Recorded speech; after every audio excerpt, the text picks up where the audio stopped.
Hello students, आज हम करेंगे एक्सरसाइज 6.2 क्वेश्चन नंबर 5। जैसा कि आप आकृति में देख पा रहे हैं, हमें कुछ चीज़ें दी गई हैं और कुछ चीज़ें हमें पता लगानी है। तो सबसे पहले हम हमेशा की तरह जो दिया है वो लिखेंगे और जो पता लगाना है वो लिखेंगे। तो इसके लिए हमने क्या किया, सबसे पहले हमने देखा जो भी हमें पता लगाने के लिए कहा है उससे पहले जो कुछ भी दिया है वही हमारे पास दिया है में आएगा।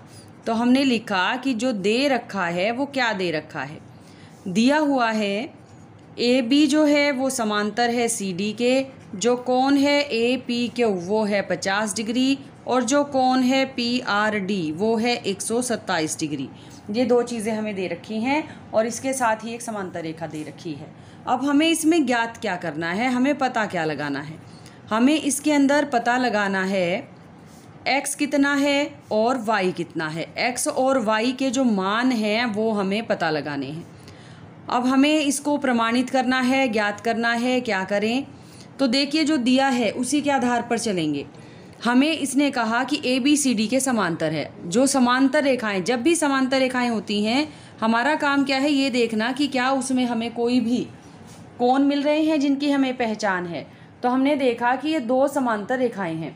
समांतर रेखाओं के अंदर, जैसा हम पहले भी सवालों में कर चुके हैं, समांतर रेखाओं को अगर कोई तिर्यक रेखा काटती है किसी भी दिशा में तो उसके अंदर अगर यू जैसी आकृति बनती है तो इसके किनारे को मिला करके बनते हैं सह अंत्य कोण, जिनका जोड़ कितना होता है 180 डिग्री होता है।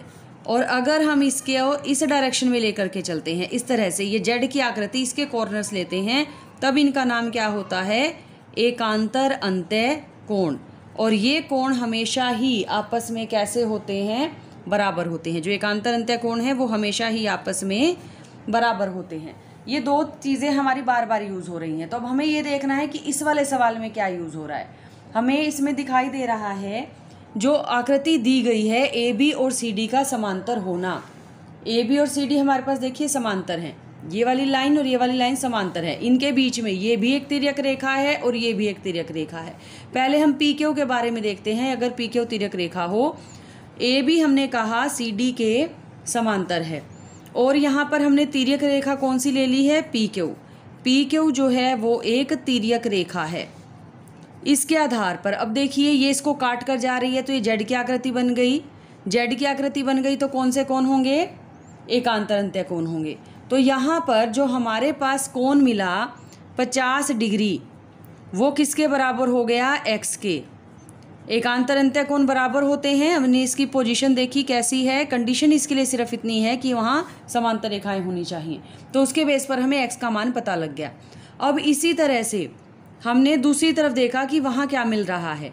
जब हम कह रहे हैं कि ए बी सी डी के समांतर है, अब इसके साथ हम जो रेखा ले रहे हैं तिर्यक रेखा, वो ले रहे हैं पी आर। अब हम जो तिर्यक रेखा ले रहे हैं वो है पी आर, ये तिर्यक रेखा है। अगर ऐसा हो रहा है तो हमने इसमें देखा कि यहाँ पर जो 50 + y, अब हमें जो जेड का पूरी लाइन है उसके हिसाब से देखना होता है कि कौन कहाँ तक लिया जाए। जब हमने ली थी ये वाली, ये तिर्यक रेखा ली थी तो इस तिर्यक रेखा के और समांतर रेखा के बीच वाला कोण देखा था। अब हम ले रहे हैं ये वाली तिर्यक रेखा, तो इसके अंदर इन दोनों के बीच का ये पूरा कोण कितना हो जाता है, 50 + y। ये किसके बराबर होगा, जहाँ से ये तिर्यक रेखा जाके नीचे मुड़ रही है समांतर रेखा पर, तो ये बराबर चल रहा है 127 डिग्री के। यानी कि 50 और y का जो जोड़ है वो 127 के बराबर है। हमने जगह बदली, या यूँ कहें कि दोनों तरफ 50 माइनस कर दिया तो हमारे पास यहाँ से आ जाता है 77 डिग्री। हमें दो कोण ज्ञात करने थे, x और y, तो इस तरह से हमने ये दोनों कोण ज्ञात कर लिए हैं।